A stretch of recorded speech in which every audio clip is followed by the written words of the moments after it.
Go. The brambles were so thick now that Kiraba's machete was getting dull with all the slashing.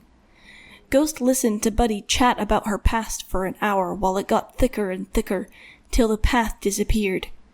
But Kiraba kept hacking like he could see the way. They always played country all the way down to Vancouver, Buddy panted with the words. The one with the guitars, you know? She asked Ghost. Mexico? Ghost said a country. Merc had taught him some. Buddy looked confused. No, country. I know what you're talking about, Kiraba called back with another light swipe of the machete. He used his right arm okay now. He stopped, looking around. He peered into the brambles, then out toward the field. The trees were thinning out, but a huge monster of brambles was growing into them. The vines tumbled and snaked into the forest. They'd made hardly any progress for a while.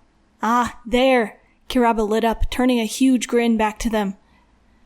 They'd stopped asking him how he was finding the path. He kept scratching his head with his machete and shrugging. Buddy jabbed Ghost in the arm. Bro, do you think he's just fucking with us? Ghost shrugged. It wasn't a bad last thing to do before you die either way. The thought made his fingers itch, reaching for the knife in his pants. He was almost done, but not yet. The woods opened up in front of them to a thorn-laced stick wall that covered a hole in the middle of a massive mound of brambles, the size of a small field. Kiraba waved at the wall like it was amazing. He grinned. They'd been building stick forts together since they were kids. He reached into the wall and unlatched it somehow, and it became a door. What the fuck? Buddy said. Come on, Kiraba said. I'll shut it. You guys go ahead. Oh, be careful. These thorns are serious when the cuts add up. Buddy was super suspicious, so Ghost went first. A tunnel had been slashed into the bramble, which was so massive that it just arched over them effortlessly. Thankfully, it was dark enough now that the sunlight didn't flicker through brightly, but it was so dark Ghost had a hard time seeing the ground. Is this legit? Buddy said to Ghost. He nodded. I hear them. Partly by ear, partly by the smell of smoke, he followed the tunnel to where it opened into a larger clearing under the bramble mound.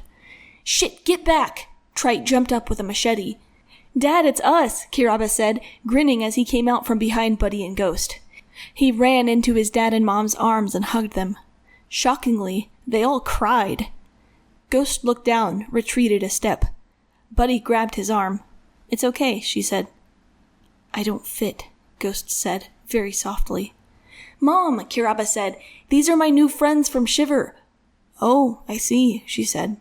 Don't worry, they're not Shivers anymore. This is Buddy, Buddy of Shiver. And this is the Ghost of Seattle. Trite, you said they were some good-hearted stragglers, the woman said softly, tucking an arm around him. They are so good-hearted, Kiraba said. Buddy said, looking nervously at Ghost. Should I tell them? Ghost's shoulders slumped. It was lie to people who'd helped him, or be stranded again. He stared blankly at Kiraba and his parents, mentally saying goodbye, since he might not get a chance in a minute. Tell them what? Trite asked. We're not good people, Ghost said. There were two people sitting to the left of Trite and Kiraba's mom. They both rose, and Kiraba's parents stiffened. The back two pulled out machetes. Grime and Mebi. Ghost stepped backward. I tried to tell you, he said. Kiraba, you tell them. But we'll go. We never meant... Tell them what? Kiraba said, flinging out an arm for emphasis. Tell them you had a hard life? If anything, you deserve to be good people after that. For starters, you can tell them what I did to my dad, to my boss, Ghost shouted back. You watched me stomp in his trachea. Because he was never going to stop coming for you, Kiraba said. Guys, he said over his shoulder to the gents, they think they're going to ruin our lives. Look what one night near me did to you, Kiraba. Ghost pointed at the sling. There was a silence. It's not your fault, Kiraba said.